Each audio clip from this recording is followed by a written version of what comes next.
right. How are you, ladies? Good. Excellent. Excellent. I'm quite excited. I'm very, very excited. Today we are talking about women in leadership and the kind of roles that we could potentially play in these roles that we are given. I would just like to express my gratitude to the men and women who have contributed immensely to the kind of freedom, the freedom of choice that we have today. The freedom to be a mom, freedom to be a corporate woman, the freedom to be in government. Yeah. You know, back in the day, our grandmothers didn't have this. I think of my grandmother and the hard-working woman that she was. She was innovative, she was smart, she was, you know, she communicated well, she led people really well, a leader in her own right. Yeah. But then I questioned myself, if she were given the same opportunities, what would her passions be? Would she still be working in the factories that she worked? You know, I I think about that. I'm like, with my grandmother, would she have been in parliament? Would she have been a flight attendant? I don't know, but I really think about that, and I just really want to appreciate the position that we are in today. I think we must take that time, to appreciate where we are in life. Absolutely. And to also encourage all the young women and men even, or young boys and girls that are watching, that are looking to people who are in positions of leadership, whether it's yourself, Lumile, or myself, to encourage them to say that leadership is not necessarily being the president of a particular country. Yes. Although I do have my favorite, and I don't know if it's because she's a woman, the president of Liberia. What's her surname? I know her initials, IJ, that's what I call her. But nonetheless, I'm just so happy that for an African continent, we've actually taken the time to acknowledge that there is someone who can lead a particular country in this day and age. And she is very similar to an auntie or even a grandmother. If you think about it, she could compete with an old auntie in the home, etc. And look at her rise in terms of Liberia. Isn't it very interesting though that for Africa to have women leaders, and I think a large number of women of leaders in Africa are women, So it's quite inspiring that for a continent that supposedly seemed to be conservative and not taking women seriously enough. So, that's... But just looking at the stats, I mean, in terms of the roles that women play in leadership, the stats are still quite dismal. And for years we've been struggling and fighting. Our fight has been about equal rights. And my question is, should we not be aiming higher with respect to perhaps trying for more than just what the men would want us to have? So outside of equal rights, let's aim for more. Surely the values and strengths that we have are pivotal to society. We communicate well, we are natural born leaders as well. We know how to coordinate things, how to bring people together. But don't you think we've been aiming, I think to even aim differently. Maybe not necessarily higher. To your point about us being, God has designed man and woman to fit, yes. But we've got our unique traits. If you look at the home, we're able to be married, feed the kids, get them bathed, manage the corporate world, think of a business, etc. So that's almost like a natural and inherent ability. So I think we must aim differently. But then it comes back to corporate. Corporate, for you to be a successful woman, they will compare you to a man, and what happens is that you start becoming manly in the corporate world to compete or to climb the corporate ladder. And I think it's going to take some gutsy woman to say, I'm going to climb the corporate ladder, but in a different way, using my abilities and acknowledging my feminism, or just me being a woman. And I think that's going to be the challenge for the new generation of African women, is how do I still be me in this corporate setting and still reach the top and still attain all the things that I would like to, or in terms of my male counterpart, if at all. Do you not think that we struggle with personal success versus professional success? So what I mean by that, the personal success would be you wanting to become the greatest mother. You have to be the greatest mom to your child. You have to be the greatest wife to your husband. That mentor to your girls.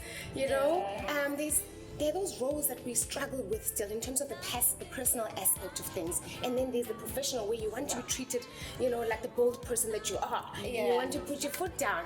Do you not think that that's also quite a struggle? I think it goes back to Charlie's point about actually doing things differently. Perhaps I think maybe the key in succeeding in those things is trying to do them differently instead of, as opposed to the way a man would do them. You know what I mean? Instead of trying to do everything and be the best at everything, perhaps perhaps maybe we should find different avenues of excelling in our different areas that we are expected to be leaders in. I want to be controversial. Sure. Society expects you to be a great mom. Yes. There's an expectation out there, and I'm finding more and more women that are comfortable not ever bearing children, comfortable not ever being a mom, and they're successful in their own right. But society deems them unsuccessful because they've got childbearing hips and the expectations of it. When are you going to do? When are you going to grow the village, etc. So I think for me, those women for me are courageous. Yeah. I might not necessarily agree with their belief system. I think it's quite evident that I don't. Anytime now. But I'm just saying that even for me, you can because of society, all the pressures from society, you almost need to define who you are first within yourself, which areas you want to lead in ideally, and try and attain those, and not be too confronted or blinded by what society expects from you. So in terms of those women, and remember we used to work for a leader, I won't mention her name, but when we both used to work in corporate, and we used to aspire to be this woman until one day, she was an executive. Yes, I remember. Until one day she sat the both of us down and she truly asked, do you really want to be me in years to come? And we're like, yes! I want to be you. I mean, she's one businesswoman. I know. Yeah. She's so many. I mean, she's she so has many accolades things. for days. And we're like, what do you mean? Do you want us to be who you are? She says, do you know what it takes to be where I am? Do you understand that I have sacrificed and I've told myself I will not have kids so that I could compete in the 80s to be where I am today? Are you willing to sacrifice and do what I've done? Are you willing to be behind bars for 27 years like Nelson Mandela? And we're like, oh hell. And we're like, oh no. At least she made us reconsider. Yes. But that implies that you can't do it all. You can't excel in the home. But people like Sheryl Sandberg have come forward, and she's now that epitome of can. Yeah. You know, she's a great mom, a great Yes. wife, and I mean, her husband passed recently. I'm sure you know of that, ladies. And she, of course, being the COO, she's got a demanding job of COO of Facebook, demanding job. So I love that whole lean in that she puts forward. But my thing, the book, and her philosophy, I guess, in corporate for women in corporate. But then my thing is, you lean in and then what? You're like, okay, there's the platform. Take part. What she means is take part. I understand. I understand, but it's a good question though. I mean, you get that confidence, you put yourself forward, but the frustrations come. Really, the frustrations do come from the opposite sex. You now have to almost that nurturing habit, that very emotional side of things. You almost have to be quite aggressive about what you want, assertive about what you want, bold in your strides. You know, there's expectations that you have to almost step up to, because by virtue of the fact that we're designed differently. Ladies, I want to come back to that because we're having so much fun. We'll be right back.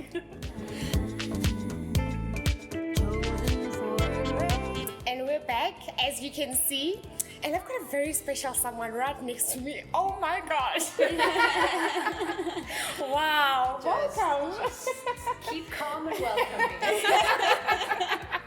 Gerry, Elsdon in the house. Now, we've had a few women on the show, but we've never had Gerry. It's a privilege to be here. You have a wonderful environment. Thank you for joining us. Chic, feminine. I love it. We are talking about women in leadership. Yeah, But that's what we do. We lead. we lead. Yes. But before I get into that, I have to ask. I've always wanted to ask. Yes. How do you keep your skin looking so white?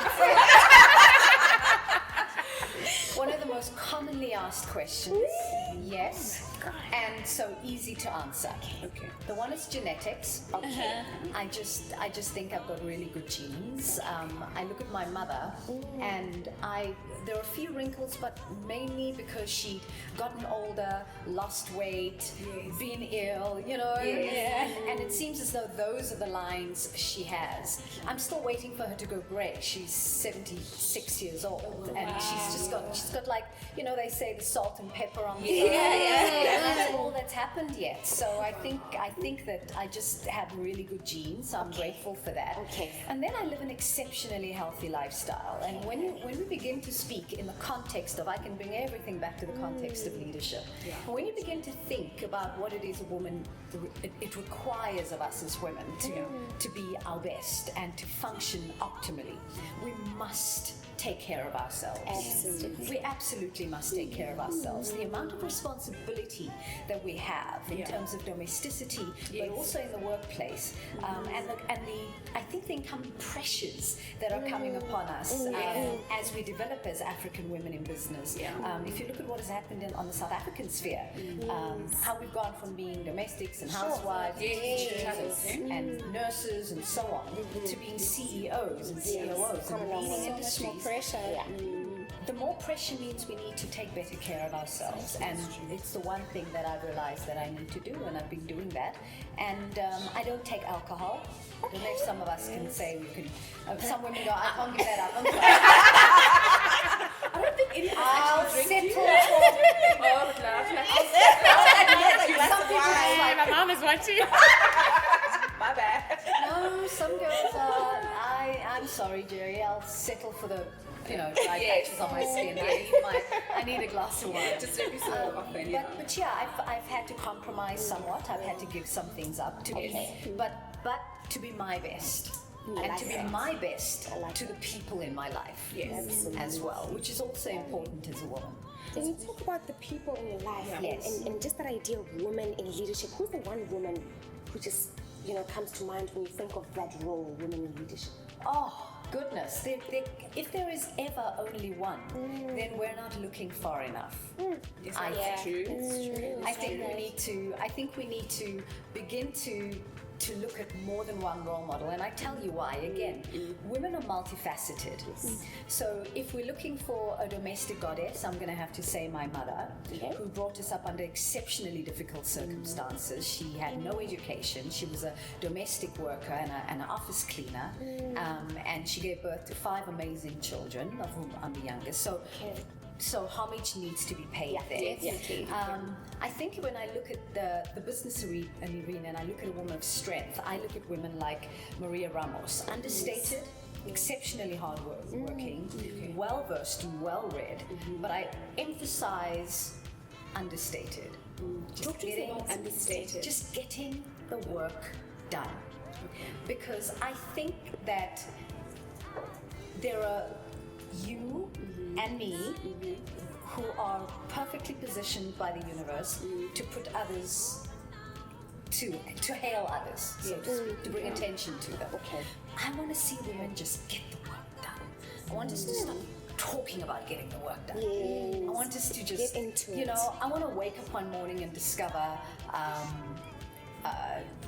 that the next generation of leaders have arrived without complaint and without insistence, and they are surprising me. I say to women in broadcasting often, I say, I just want to wake up one day and realize that you have surpassed me in everything that I have done. Do you think that is when you say people are insistent, or that the younger generation are less of what you've just described now? So there's almost like, I deserve to be in a particular place after 2 years. There's almost that expectation, and so then we call it entitlement, don't we? Yes, that's the right word I'm looking for. There's a sense of entitlement with and people seem to have that. People will communicate with me with a desire to get into the business, and I will say, what have you done to get into the business? Sure. She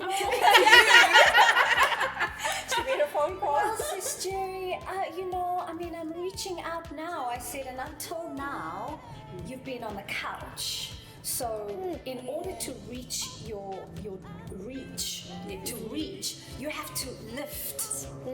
You said, what did you say? You said lean in. And that's what it is. It begins with a lean in. And lean in comes from a very deep place, actually, because a lot of people are afraid to lean in, which is why the term has has become so relevant now, because as women, we don't, many women don't lean in, many cultures don't allow women to lean in. So we sit back because that's expected. 100%. I'm not saying that you should, but expectation. I want to clarify, qualify what I mean. Yes. As in, so I'm originally from Uganda. And Yes. my uncles come to visit me.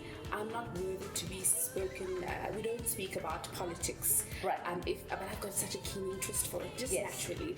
And they will talk to my brother about Yes. politics, and they will unintentionally and maybe hurtfully so exclude me from the conversation because it's not my place. Right. Not because they don't love me, if that Right. makes sense, but they've been socialized Yeah. that a woman doesn't talk about politics. It's not relevant to your life. Because the woman is not the leader. Yes, and I try it, but so often, and I'm shunned because they feel that they're trying to teach me better. Does that make sense? Yes. So I think it's expectation. So let's go back to leaning in. Yes. Because leaning in is in the mind too. It's not just in the physical. So ideally, if someone is not giving you the opportunity in the physical, it doesn't mean that you're not leaning in. Yes. Continue to lean in. Lean in with your education. Lean in with being well read. Lean in psychologically. Continue to push forward, even though it looks like to the outside world like you're not doing it.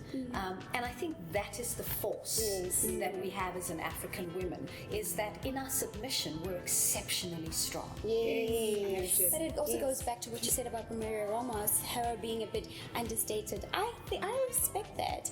I think sometimes a little bit too much emphasis is placed on being recognized for what you do, and I think you can be a great leader and excel and not be recognized. I was thinking about what you just saying, and I'm thinking, you also put yourself on the target for the bullet when you put yourself out there often. And I know her personally. I've known her in excess of 20 years, and she really is just the most understated person that I know, in terms of she really is just the way you don't know her. It's the way she loves to be. She loves to be. Every business she has gone into, from Transnet to ABSA, has transformed under her leadership. And so let's begin to look for the transformation within the business, and not just the positioning of people. When we begin to look at powerful women, do you understand what I mean? I mean, let's not at the track record of she was CEO of this and CEO of that, but was she successful? Was there a successful increase in productivity and so on wherever she was placed? I think we need to begin to focus on results when we look at leadership for women. Just talking about Maria, when I was doing my research for today's show, and I just googled women in leadership, and the only reason why I mentioned Cheryl is because she's out there. They've put her out there, and I didn't even mention Maria, forgetting that this woman works hard and she's local. She's right here. There's many, and they're all understated. There's Gloria Sirobe and Wendy Luhabe, and what they did with Paul. Let's not forget that these women are out there. We just seem to be looking. What has happened in the last little while is that image of leading women has been diluted into the ones that are the pop culture has taken. So the most popular seem to be the most successful. Not true. On that, not true. I would like us to come back on pop culture to talk about that a little further. Gotta be in it to win it. Anything you want is yours.